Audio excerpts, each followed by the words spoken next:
Hey, I want to let you guys know about some mistakes I made in Genshin Impact. At this point, I've got, 13 characters at level 80. I've got quite a bit of artifacts. I've got quite a bit of weapons. I'm starting to understand what I'm doing and starting to understand the game, right? But it took me a while to get to the point of being able to not continually make mistakes when it came to either upgrading my characters or investing resources or purchasing things. And I've looking back, I've made some mistakes that I would like to share with you guys so you don't have to go through that learning experience and waste resources like I did to learn these. I'm going to give you one example that I learned literally just right now before I did this video. I just got Noelle to level 80, and because I got her to level 80, I wanted to max her out and play with her. Well, unfortunately, she really benefits from defense, and as it stood, my understanding of characters and the characters I've used have always needed attack percentage, crit rate, crit damage, etc. And I have been using the majority of my other artifacts as fodder for those type of pieces, meaning I don't really have a big surplus of defense percentage gear or the right optimal pieces for her. Meaning now I have to go out of my way to farm those artifacts or wait till I find them to be able to use certain characters. This is one mistake that you can avoid yourself by not crunching any 5-star artifacts until you get way further down the line. I'm almost AR 49 at this point. I'm about to hit AR 49. I would probably not crunch any 5-star artifacts to at least AR 50. Because at that point, we'll know what characters are coming out, etc., at least within the near future, if you're just starting now at least, and you'll have a better idea of what pieces of gear to keep.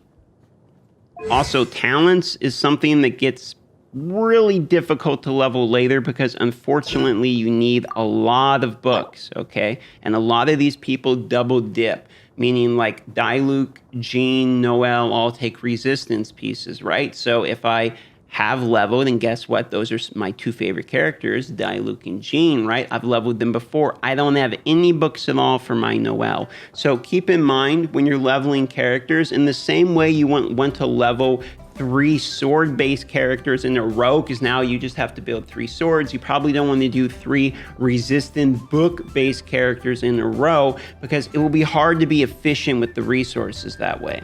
Granted, it is a gacha game, and you don't really always get to determine what characters you own are, but if you can at least attempt to try to have a variety in your selection, if you don't build bow characters, eventually that's going to come back to fight you.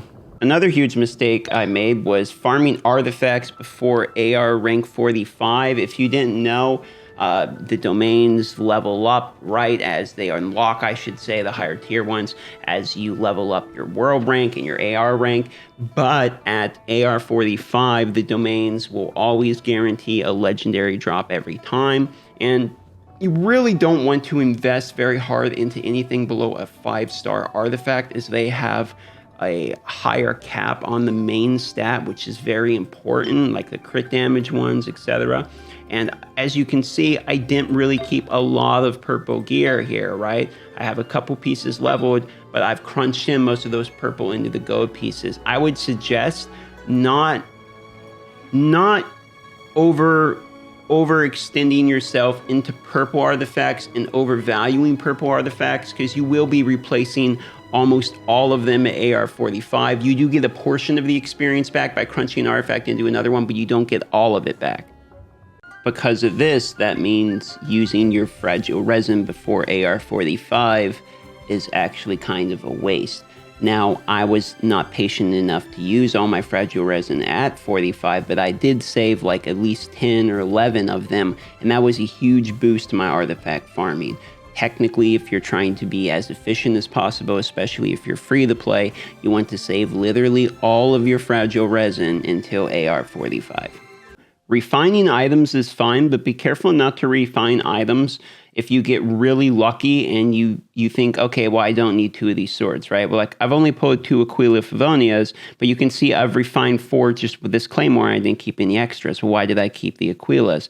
Because Aquilas are, in my opinion, one of the best items to be used on a healer-based character, as it gives you attack percentage bonus. It has an auto heal on yourself, and it's really just one of the highest base attack weapons, right? I think it's quite good on healers, and I'm going to be using it for Chi-Chi and Jean. You could use the flute, etc. But I would prefer having 2 versions of that for 2 of my healers instead of just one slightly better version of that. You can repeat the same logic for some of like the 4-star and even 3-star weapons, if you're extremely free to play or you're just starting or something too, maybe keep that in mind. But I wouldn't overinvest into 3-star weapons as well, because keep in mind the attack, which everything is calculated off of in the game, is your hero's attack plus the base attack of your weapon. Okay, everything else is calculated off of that. For a reason, 3 stars are way worse than 4, 4 are way worse than 5, okay? Regardless of how the passives are, that's just the way the math works.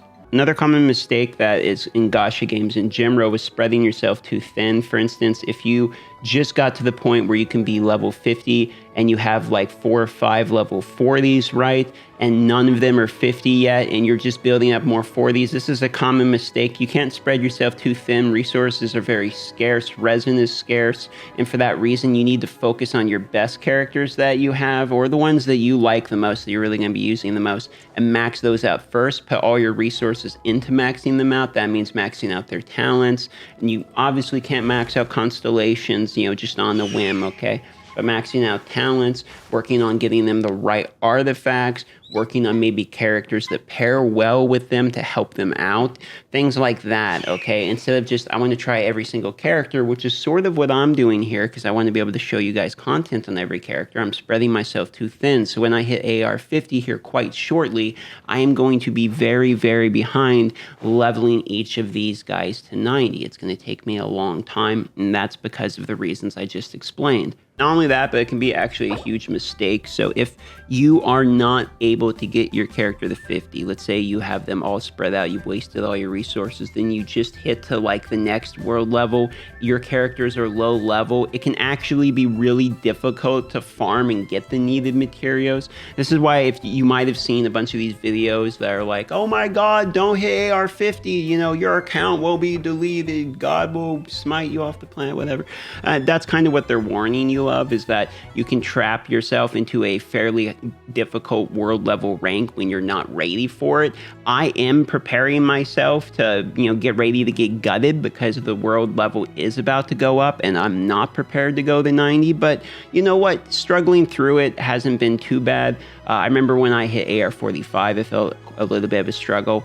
I'm a well, so I have an advantage in that aspect. That's why if you're free to play, you really need to be smarter and be aware of the world level jumps and be prepared for them.